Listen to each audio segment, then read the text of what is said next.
Hey, good morning, it's Chappie here with an out there review of my Triumph Speedmaster 2018 1200 T120 Cruiser, which I'm going to tell you a few things about. But before I do, let me just prove that I'm out there and I'm actually using the bike. So right here, I'm on the road leading back down towards a place called Motueka, and I've been staying down in Maraha, which is the entrance to the Abel Tasman National Park. Absolutely beautiful, stunning place to be. Have a look at the remoteness.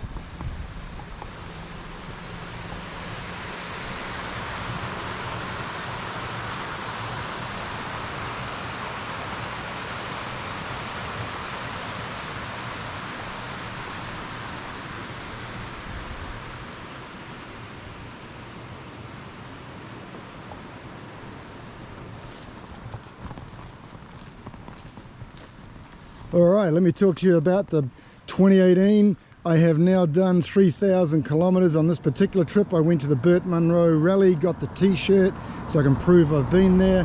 I'm loaded up. I'm actually on my way back up to the North Island, currently in the tip of the South Island.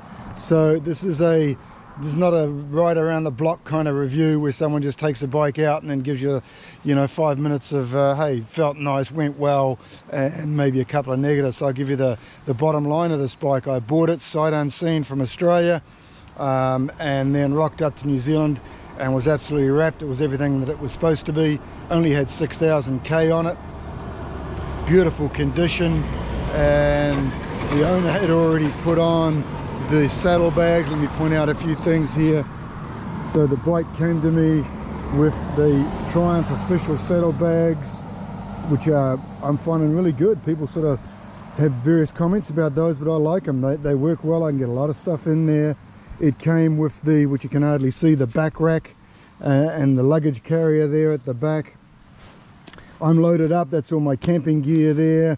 That's all my clothing and my Triumph official backpack, which by the way are fantastic. You can put the rain cover right up and over it and keeps everything nice and dry. And then my seat here. Okay, let's talk about some of the upgrades. So first of all, I'm a Kiwi. What can I say? You got to have sheepskin nice and close, right? You've heard all the Kiwi jokes. How do you know if a Kiwi's in your house staying over? Well, check your fridge. If there's a love bite on the leg of lamb, you know there's a Kiwi in the house. But, we like sheep close, sheepskin close. But from a practical point of view, they keep your dirty air rather nice and comfortable. Even on hot conditions, it can be nice and cool. Gives you a little bit extra, I wouldn't say suspension to the seat, but a little bit of comfort to the seat. And if it rains, sheep get wet, doesn't seem to worry them. You flick it off, there's still some oil in the sheepskin. I just bought a little piece of it and sewed on some Velcro. Whole thing cost me less than 50 bucks. So recommend that if you're coming to New Zealand, get yourself some genuine sheep to sit on your trip. All right, the other thing I did was upgraded to the comfort seat. And from experience of riding, I used to sell Triumphs actually in Australia. So from experience of riding Triumphs, the standard seat is just a little bit too harsh on the arse. That's a nice poem. It was harsh on the arse. Hard to say actually. But anyway, it's not good. If you're traveling down the road and you hit a little, even just a medium bump, it would jar right through and catch you right in the back of the neck. So for me, that had to go. Shout out to my good buddy Chip on the Sunshine Coast. Chip has a collection of bikes, and one he had at one time was a Speedmaster. He'd upgraded the seat, since sold the bike, kept the seat. So shout out to Chip, bought the seat, best thing I did, Chip, well worth the money. So that and the sheepskin got me nice and comfortable. But what's under the seat, now that's important. So if we go around here and have a look, and I'll just prop that seat up a bit. Excuse the amateur, the camera crew are not very good, that's me. So what I've done there is I've upgraded to an Olin suspension, and that has got dampener and preload adjustment. So that whole unit ran me about 1,250 bucks to buy the unit, but well worth it, guys. If you've got a Speedmaster, I would recommend ditching the standard suspension get yourself an upgrade. I think Wilbur do a suspension unit for the Speedmaster. They'll tailor it to your size, your weight. But Öhlins have one with a model number ready to go that fits onto the straight onto the Speedmaster 2018. 1250 and some mechanical time, and well worth the upgrade. So did the suspension. Next thing I did was a nice cool dart screen. Now that screen, there was 3 choices of sizes from memory. There was a smaller one, the little bikini one, hardly worth getting. This one looks cool. I think you got to say, you know, the bike looks good with that on there. It kind of sits up nice, lets me put my old man's Gap Year logo on there. So it looks good, but honestly doesn't do a hell of a lot. It takes the wind off the chest maybe, so that's a good thing on long rides. I mean, I rode from just out of Auckland and Coromandel down to Invercargill in 2 and a bit days, 1,600 kilometers. I had everything thrown at me: hail, wind, extreme wind gusts, driving rain, sunshine. Where the roads, you might say that would be a good thing, but the roads can get a little soft in the tar, and that requires a bit of attention. But next time out, I think I will upgrade that screen to the larger one of the 3 choices. I think that would just do me a little bit better. Okay, what else did I do? So I've done the suspension. I've got a nice screen on there to take some wind off me. I've got the comfort seat. I got the sheepskin. Got to have it. I'm a Kiwi. What can I say? Then I needed a little bit more sound out of those pipes. There was, I'm used to my Harley making a lot of noise. I like that. It's safe, I think, in traffic, but it also lets you kind of get in tune with the bike when you're hammering corners and things. So on this one, I reached out and shout out to Peter at Meerkat and Gympie, and got myself one of his tailor-made X pipes so that we could get rid of the catalytic converter that comes on the bike to meet European emission 5 standards. Not necessary in New Zealand, so let's have a look where that is. This might go a little bit upside down for you. But under there is the Meerkat, and that is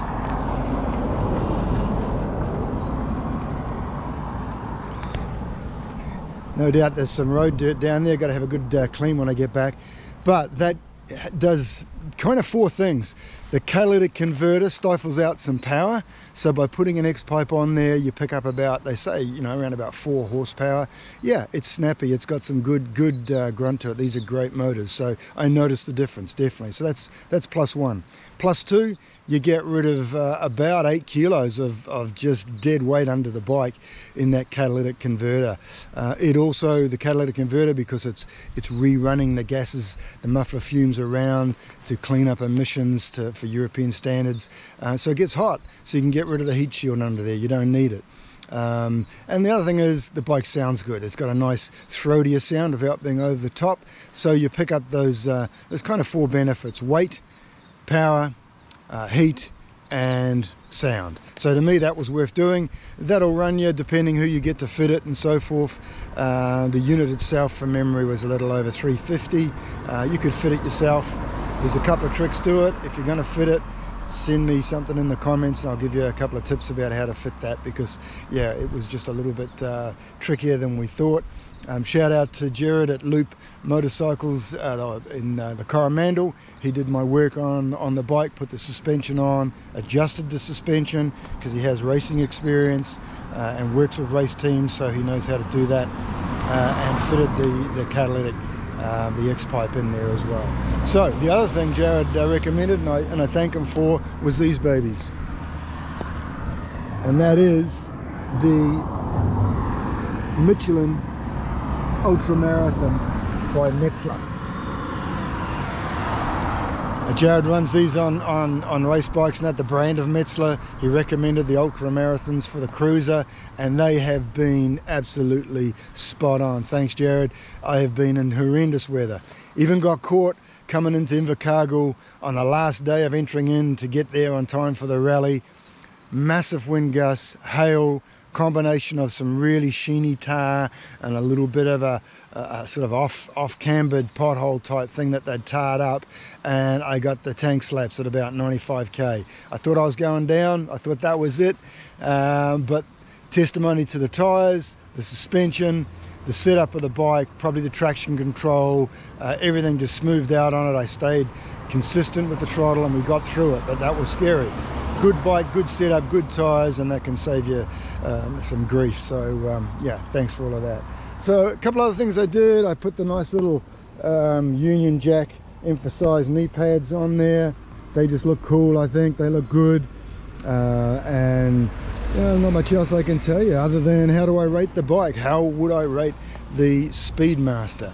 So let me get down on my knees for this one because I want to be 100% truthful for you on this one. Let's get the bike in the shot.